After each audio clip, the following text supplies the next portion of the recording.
Bonjour. Aujourd'hui, nous allons parler de femme historique en France, Joséphine Baker. Freda Joséphine MacDonald, connue sous le nom de Joséphine Baker. Elle est née le 3 juin 1906 à Saint Louis, Missouri, États-Unis. Sa famille était pauvre et elle a grandi sans père. Elle a quitté l'école entre 8 et 10 ans pour subvenir aux besoins de sa famille. Durant son enfance, Baker développe un goût pour les styles flamboyants qui la rendront plus tard célèbre. Baker est née de parents métis. Son père était afro-américain et sa mère était française. Elle a grandi à Paris et s'est familiarisée avec la culture française dès sa plus tendre enfance. Quand elle avait 14 ans, sa famille a émigré aux États-Unis en raison des troubles politiques et économiques en France à l'époque. Dans la ville natale de sa grand-mère à Philadelphie en Pennsylvanie, Baker a commencé à danser dans un spectacle en tournée à 16 ans. C'est à cette époque qu'elle avait déjà été mariée 2 fois. La première fois avec Willie Wells en 1919 et une autre fois avec Will Baker, dont elle a pris son nom de famille. Pouvez-vous imaginer qu'un adolescent a été marié 2 fois à seulement 16 ans? Après avoir joué avec les Chocolate Dandy au Cotton Club de Boston et avec le spectacle au sol au Plantation Club de Harlem à New York en août 1922, Baker se joint au cœur de la tournée Shuffle Along. Le clown théâtral, l'agression et le style comique improvisé de Baker préfigurait sa carrière ultérieure d'interprète.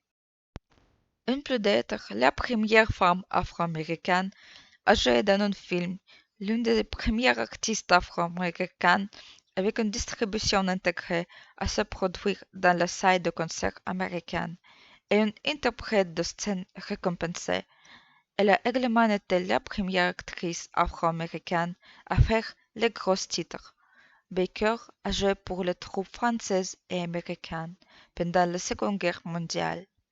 Aussi, pendant la guerre, elle a fait passer clandestinement des messages de force opposées vers la France à travers ses paroles. Elle a été honorée pour ses contributions avec la Croix de guerre. Par la suite, Baker est revenu aux États-Unis pour participer au mouvement des droits civiques. Lors de la marche de 1968 sur Washington, elle était la seule oratrice féminine. Elle a fait l'éloge des combattants des droits civiques. Après la guerre, Baker est principalement restée avec sa famille au Milan. Elle a épousé le chef d'orchestre français Joe Boulon en 1947 et elle a commencé à adopter des enfants d'autres pays en 1950.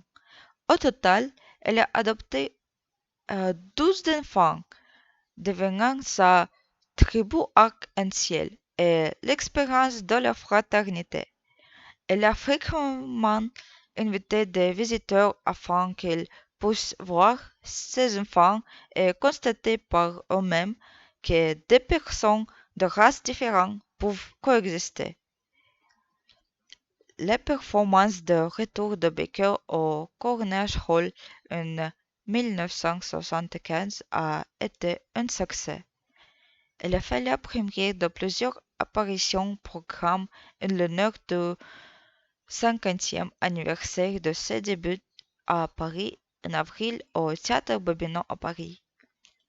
Pourtant, le 12 avril 1975, 2 jours après cette représentation, elle est décédée à Paris, à l'âge de 68 ans, d'un accident vasculaire cérébral.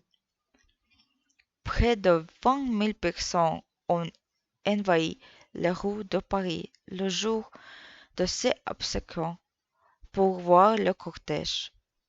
Elle a été la première femme américaine être entré en France avec les honneurs militaires lorsque le gouvernement français lui a remis une salve de 21 coupes de canon en son honneur.